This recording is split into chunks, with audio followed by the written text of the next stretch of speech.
আর আম্বেদকরের ব্যাপারে অমিত শাহ যে কী মন্তব্য করলো তাতে কোনো আম্বেদকর সাহেবের কোনো যায় আসে না। ওয়াকফ যে সংশোধনী বিলটা সংসদে পাস করতে চলেছে, এই ওয়াকফ সংশোধনী বিলেতে কিছু ভালো দিকও আছে, কিছু খারাপ দিকও আছে।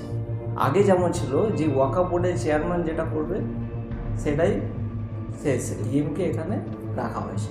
তাহলে সাধারণ মানুষ কিন্তু ডিএমকে তার মতামত জানাতে পারবে। তার জন্য অমিত শাহ সম্বন্ধে যতটা কম বলবো ততটাই ভালো।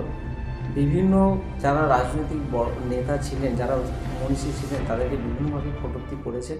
দেখুন, ওয়াকফ যে সংশোধনী বিলটা সংসদে পাস করতে চলেছে, তো সেই বিলের পক্ষে এবং বিপক্ষে আছে সংসদে যারা সাংসদ আছেন, তারা সেখানে বিভিন্ন তাদের মতামত ব্যক্ত করছেন।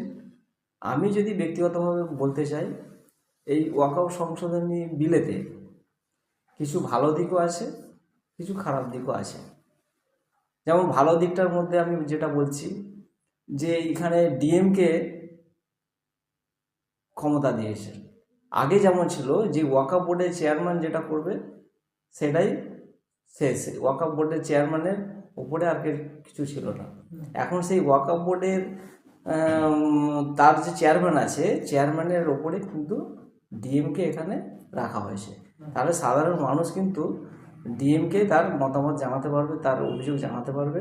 এবং ডিএম হলে সরকারি অফিসার, তারা আধিকারিকরা আছেন, তারা কিন্তু প্রকৃত তদন্ত করে ওয়াকফের এই সাধারণ মানুষের ওয়াকফ নিয়ে বিভিন্ন অভিযোগ আছে সেই অভিযোগের নিষ্পত্তি করতে পারবে, এটুকু আমি আশা করছি।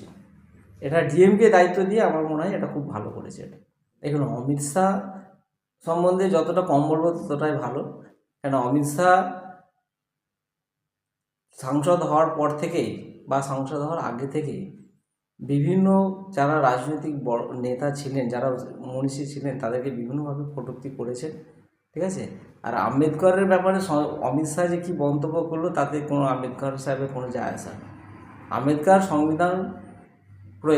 সংবিধান প্রণেতা, ঠিক আছে। তার মতো এত উচ্চমানের ব্যক্তিত্বকে যে সারা ভারতবর্ষের সংবিধান রচয়িতা করেছে, তাকে কটূক্তি করছে কে? একটা অমিত শাহ কটূক্তি করছে। অতএব তার কটূক্তিতে কোনো যায় আসে না। আমি এর তীব্র নিন্দা করছি। এক দেশ এক ভোট, এইটার ব্যাপারে আমাদের সংসদে জাতীয় কংগ্রেসের রাহুল গান্ধী বিরোধী দলনেতা সংসদে উনি লড়াই করছেন এবং বিভিন্ন বিরোধী রাজনৈতিক দল আছেন, তাদের মতামত ব্যক্ত করেছেন সংসদে। এই লড়াই চলবে। এক দেশ এক ভোট তাকে বাস্তবায়িত করতে গেলে সংসদে অনেক সংখ্যক সাংসদের প্রয়োজন আছে, তার পক্ষে তাকে ভোট দিতে হবে, দিয়ে তাকে পাশ করাতে হবে। তো সেইখানে আমাদের যা দল যেটা সিদ্ধান্ত নেবে, বিরোধী দলনেতা আছেন, উনি যেটা সিদ্ধান্ত করবেন সেটাই আমরা মান্যতা দেব। এর উপরে কিছু বক্তব্য নেই।